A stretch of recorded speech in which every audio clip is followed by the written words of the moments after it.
Hello, everyone. Welcome to the 31 Media podcast. My name is Vaishnavi Nashte. I'm the marketing and PR manager here at 31 Media. Today's podcast is in collaboration with the Digital Transformation Awards and the AI Summit and Awards. These are two separate B2B events that are organized by 31 Media. So if you're interested in speaking, attending, or exhibiting your tech solutions at either of these events, please follow the link in the description to do so.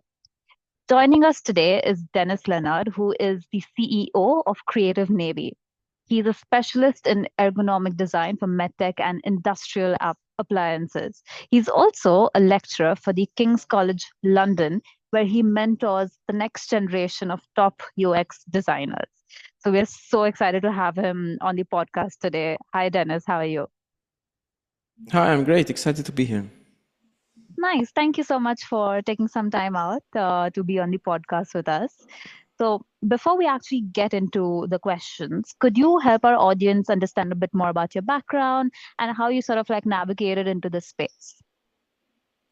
Well, my background is somewhat diverse, but I really come from cognitive science. So that's, the pursuit of understanding the human mind and how it works.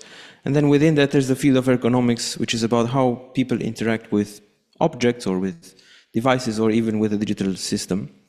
And I got into the world of UX very, very early. I think I was about 20, when I actually tried to create a platform myself. And I wasn't happy with sort of the results I got from who I was working with. And so that made me think, but actually everything online as digital is somehow horrible in terms of ergonomics. So why not try to make that better? And, 15, 17 years later, here I am. Now you're teaching UX. Amazing.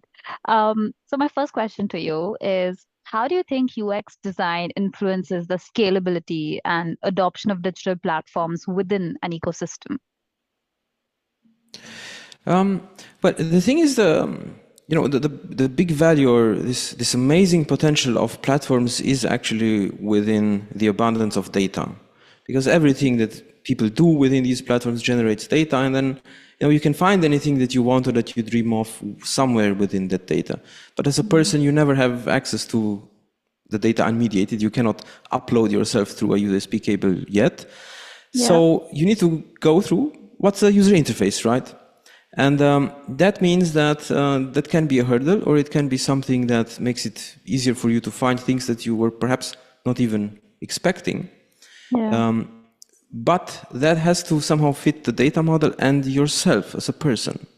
So if that stands in the way, you cannot scale. And it's not just about losing that interaction or a user, but also all the potential data that they could have generated. To give you an example, let's say an accommodations platform doesn't just lose the business of a particular person, but they also lose all the reviews that they would add, or if they are listing their space for rent, they would lose that.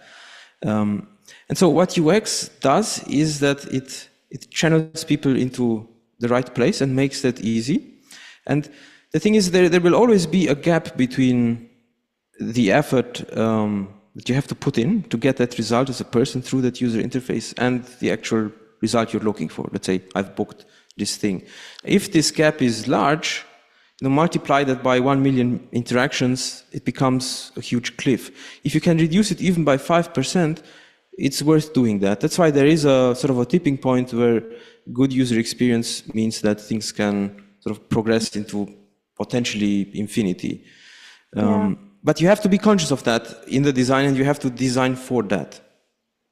Right. And you've mentioned like user experiences, and of course, like with a lot of organizations, that is the goal, right? To have like a more seamless user experience. But when it comes to like any digital platform, there are like multiple stakeholders involved, isn't it? Like there can be third-party developers or some agencies that we are outsourcing certain services to. So like how can UX balance the need for a seamless user experience with the added complexity, for all of these multiple stakeholders? Well, it truly is a challenge. It's not something trivial. The thing is, I would say there are sort of three things that have to come together, three themes. One is the users, who are diverse. When we say users, that means lots of different groups of users. Then there's anything at the technical layer, as you mentioned, different developers collaborating, whether they do back and front end. So we have lots of teams interacting there. And then there's the business layer of, okay, the people who actually own this and are supposed to maintain and develop this. How can they advance in their strategic environment? So it's very difficult to reconcile all of these because there will be a lot of contradictions. And that means, just in terms of a principle, you have to understand these contradictions, but also try to look for opportunities where there's actually a win-win. And to put it simply, the more effort you spend on looking for the win-win, the more likelier it is you'll find it. And if you compromise too much too early, what you actually end up with is a horrible user experience. So trying to please everyone, or not trying to please everyone, can lead you down that path. But the point is, the thing is, if you are systematic about this, I think that's the one key thing I would say. Tackle this as something deliberately, not just hope that it goes away, because it won't, and be systematic in what you do, but also systematic in how you review your effort, because then you can become better and better. This is a never-ending story, but as with anything with user experience, if you can improve it by 2%, it's better. It doesn't have to be 100%, but let's make it a little bit better. Yeah. No, I agree. That's with like any change that you're trying to implement in an organization, isn't it? Like being more organized and systematic about it. And with whoever, let's say, whoever the participants are, on that particular XYZ digital platform, there might be like a million interactions happening, isn't it, between them? How can UX, like what role do you think UX would play in fostering trust and more collaboration with them, like with these participants? Well, I think it might actually be responsible for a large part of the trust, because trust is such an emotional and flimsy thing in humans, but it is very important. And I think the most important concept here is, well, it's an umbrella concept, but it's called psychological safety. If people don't feel that, they won't trust anyone no matter what happens. They can bring in as many formal credentials or promises or, let's say, signals of trust as you want, it just doesn't work. So that's why if you're on a website and it has all the reviews, it has all the trusted signs and SSL and so on, but there's something... Feel psychologically safe, I'm assuming. In theory, yes, but if there's something that's profoundly wrong, let's say in terms of the design, they will say, well, I don't care about your certifications because something is off here. So this something is off can also mean that I don't understand what I see at a certain level. So this is why user experience has to be, the user experience of a platform has to be meaningful to users, and it has to make sense to them. Sometimes in order for something to be meaningful and to make sense to people, it is meaningless and doesn't make sense for an abstract system like a database, for example. This is why you can't approach design purely with an engineering thinking. You also have to approach it with this cognitive science, psychological perspective. Yeah, I agree with that. Like being in marketing, I can see like a very strong correlation of, consumer psychology and the way we actually present things to the customers. So there's quite a lot of interdependency there, isn't it? Yes. And it's about people. So, you have to integrate them into what you do. Yeah, no, I completely agree with that.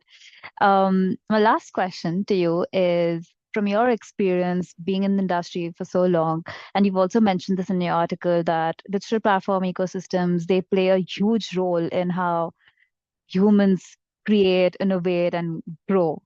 So how do you think digital platform ecosystems are balancing the need for innovation and growth with the rising concerns of, ethical privacy and data? In short, I don't think they do. I don't think they balance that at all, because, just culturally where we are now, everything is about money. And so everything else gets sacrificed and then covered up. That's the truth of it. Still, I think it's good that we at least hold on to this desire for ethical Yeah. compliance, let's say, because if we also let that go, that would be horrible. Yeah. And there is bias is a huge thing because the way we design the system introduces that bias whether we are aware of it or not. And there's this Mm-hmm. effect of, many things sound like a great idea if it's not too much of them.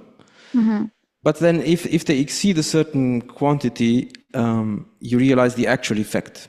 And Yeah. something that is, let's say, a second or third order consequence, which you hadn't even thought of, suddenly manifests as a very big thing. Mm-hmm. So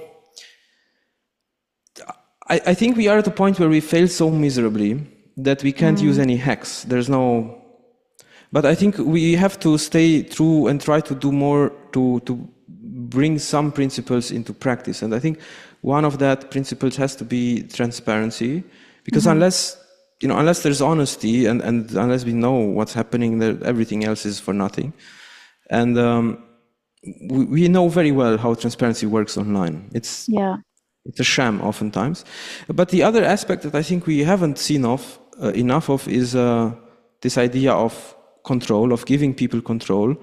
This is a principle that we've used to deal with complex ethical issues as humans and the societies a lot, and it's not Mm-hmm. perfect, but it works well. But here, what we haven't done yet is given people accessible control, because right, you have that thing that the European Union said, okay, let people accept or decline cookies, Yeah.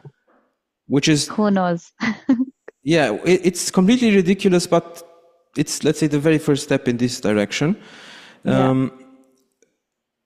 But then if you don't make control accessible so that people understand what they're doing, that it make it easy, make it not stand in the way, because this whole cookie thing only stands in the way of people currently, it doesn't really offer any value, then Mm. control is for nothing. Mm. And another thing that might be, these two principles I think will be oftentimes shot down by, let's say, upper management or people who think at that level. However, what we can do, I think, at this level of practitioners is do more research to see who we exclude Mm-hmm. from the platforms by designing them the way we do. This is sort of a low-hanging fruit. The other Yeah. thing is run an impact assessment. I don't think many companies really do that. So let's see what are the potential unethical consequences that we hadn't expected. Let's research that. Let's bring it to light, at least Yeah. internally. And to a certain extent, the user-centered approach also helps with that, because it means that you actually make some decisions that are more favorable to the user whenever you can. Oftentimes, it's nothing to do with ethics, but sometimes you run into that, and I think that's really the point where, as a designer, you have to become an advocate for the user and sort of leave those other two spheres of the Mm-hmm. technical and maybe the business to the side. So really try to be like an attorney there and defend them as much as you can. Yeah. Yeah. No, I completely agree. But there's like so much research going into understanding how consumers are behaving. But thank you so much for all of your great insights on the podcast.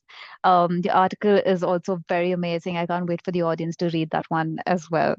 But thank you, Dennis, again for taking the time out and being on the 31 Media podcast today. Thank you very much.